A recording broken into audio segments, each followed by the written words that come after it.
Our breaking news tonight, 3 officers dead, 3 wounded in Baton Rouge. A really tough day for Baton Rouge and for the country, really. Here to talk about how to keep our police safe is Sheriff David Clark of Milwaukee County, Wisconsin. He is going to be speaking at the Republican convention tomorrow night. Sheriff, thank you very much for that horrific day. I spoke to the heads of the Sheriff Department, the Police Department, and the state police down there, and they told us how their hearts were reeling. Their message is peace and coming together in the country. What's your message? You don't believe that for 1 minute, do you? That their message is? Yeah. That's what they said to me. Okay. Yeah, I believe them. Of course Any I believe them protests when they say over the deaths of these cops today in Baton Rouge? I don't know that. I don't know that. Any riots or protests over the police officers in Dallas, Texas? What are you asking? It's a pretty simple question. I asked you if what's your message to the people. Their message is one of peace. What is your message? My message has been clear from day one 2 years ago. This anti-cop sentiment from this hateful ideology called Black Lives Matter has fueled this rage against the American police officer. I predicted this 2 years ago.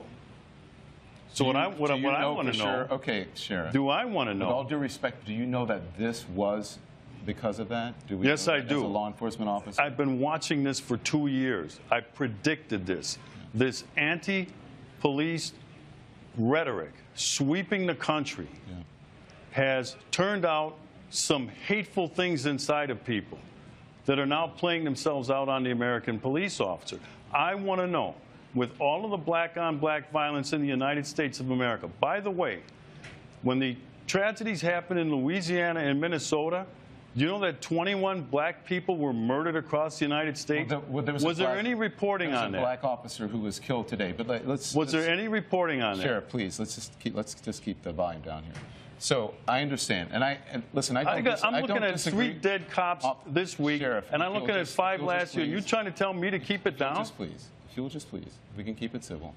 So, because the message to people at home, I'm sure you want, is one of civility. I wish, Don, I wish you had that message of civility have a conversation toward this hateful ideology, these purveyors of hate. You don't know what my message is. That's what I want to say to you is, these people preach vile and virtue in the name of hate. We're going to go to break, and we'll be right back. Are you going to let me talk? Back now live with Sheriff David Clark of Milwaukee County, Wisconsin, and we're here live in Cleveland. You're set to speak tomorrow night, and again, all I want to do is have a conversation. I can't have a conversation with you if we're both talking at the same time. What it sounds like to me is that you're accusing me of violence and supporting something, a narrative that I'm not necessarily in support of. And if that's what you're accusing me of violence, then you can leave. That's not true. I don't support violence of any type against police officers, against anyone. So if you're accusing me of that, then you're welcome to leave. But if you want to have a conversation, I am more than willing to welcome a conversation with you. I don't disagree with you about there is a narrative across the country that could be harming police officers. But we don't know right now, as someone who's in law enforcement, if that was the actual cause of it. Go ahead. Let me ask you this.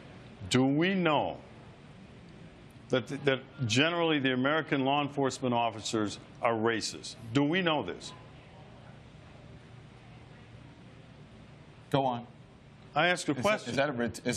Do I know American general law enforcement are racist? Yeah. I don't think anyone is accusing. If you're insinuating that people are accusing or saying that law enforcement across this country as a whole are racist, then your assumption is wrong.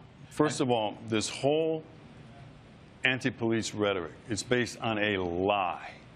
There is no data, and you know this. There is no data, there is no research that proves any of that nonsense. None. You'd have to be more specific about what data and what nonsense you're talking about. That law enforcement officers treat black males different than white males in policing in these urban centers. There is data that supports There is not data. No. The president spoke about it. Cedric Alexander, who is a law enforcement officer. The president has been lying about it. He said it again the other day when he said black males are 2 times more likely to be shot by a law enforcement officer than white males. Don, that is a lie. That is not a lie. It is a lie. Yes, show me. The research Show me. that we have from the Washington Post, that The Washington facilitated a Post study. debunked that nonsense. There's also research. He also said Sheriff, this time. There's also research He from continues. a Harvard professor that also showed that black people are treated more aggressively by police officers. No, you are than other wrong in your interpretation of that Harvard study, because I read the study. That's not what he said. He said he was surprised to find that in shootings of the most severe in shootings that he found no evidence that there was a difference. Also, it should be noted that that study was a very small sampling of police departments across the country. Many people did not find it credible, but it is also interesting that in that research he found that blacks were treated differently when it came to aggressive policing, but for the most egregious shootings he found no difference. That's what that study showed. Well, based on what? Just generally? Are we talking about high crime areas? Are we talking about police officers being under attack? Because let's go back to where this whole thing started in Ferguson, Missouri.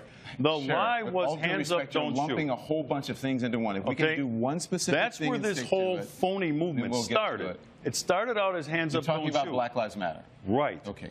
So if you want to, you would need to speak to someone who is a member of Black Lives Matter about whether they have perpetrated a fraud on the American people. That's up to Black Lives Matter. That's not me. I'm neither a member of Black Lives Matter, I'm neither a supporter or someone who doesn't support them. I simply report on Black Lives Matter. Do you condemn the anti-police rhetoric coming from this hateful ideology? As a journalist sitting here on television, I don't have to condemn anyone, anything.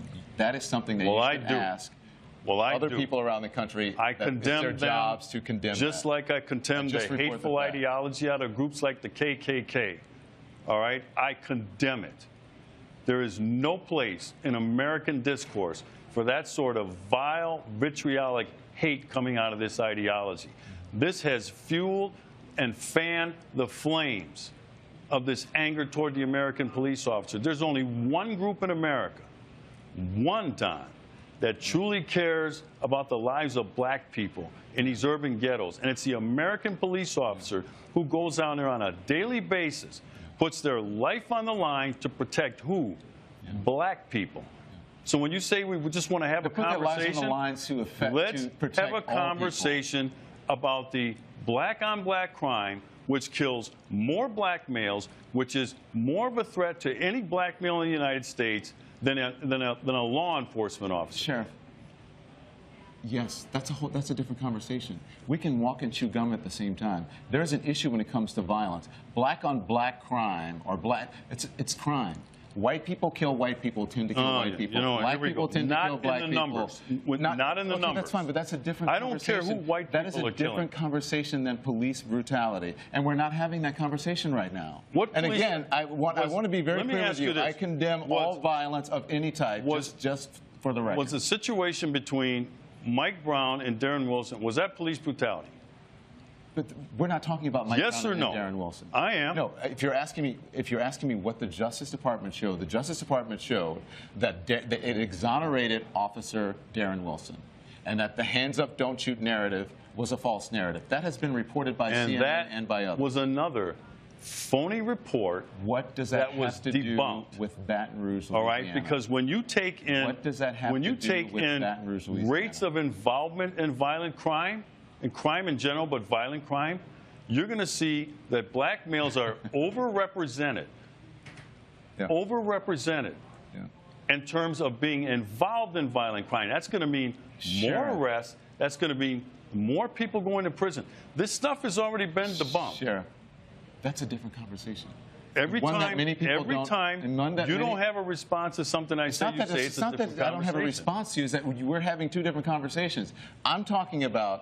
I'm asking the questions here. You're answering the questions by asking questions about some other subject that we're not discussing. We're talking about this hateful ideology called Black Lives Matter. You said you're not a member. You can't be a member. It's not an organization. There's no structure. That's what you're talking about. Listen, I understand, and it is a hateful ideology. I understand it's a very stressful time for you. These individuals. And Sheriff, we appreciate you coming on. They preach vile and vitriol in the name of virtue. Thank you, Sheriff. We appreciate it. We understand it's a very tough time for you. We'll be right back.